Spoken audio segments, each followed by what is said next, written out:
Khalapur Lions club यांच्या वतीने Apollo hospital Navi Mumbai आणि नायर हॉस्पिटल मुंबई यांच्या सौजन्याने खालापूर तालुक्यातील पोलिसांची नेत्र तपासणी करण्यात आली। त्याचबरोबर त्यांची शारीरिक तपासणी देखील झाली। मोतीबिंदू, डायबिटिक रेटिनोपॅथी, दृष्टिवेशम, कोरडे डोळे, रेटिनल डिटॅचमेंट यासारखे आजार सध्या फोफावले आहेत। अँब्लिओपिया म्हणजे ज्याला लेझी आय किंवा मंददृष्टी असं देखील म्हटलं जातं।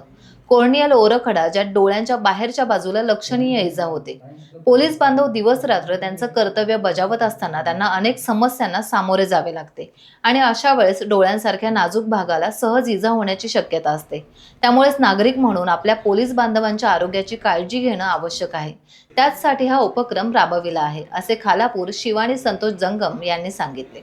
टाइम्स डिजिटलला लाईक करा, सबस्क्राईब करा, शेअर करा आणि बेल आयकॉन दाबायला विसरू नका। पाहत रहा टाइम्स डिजिटल।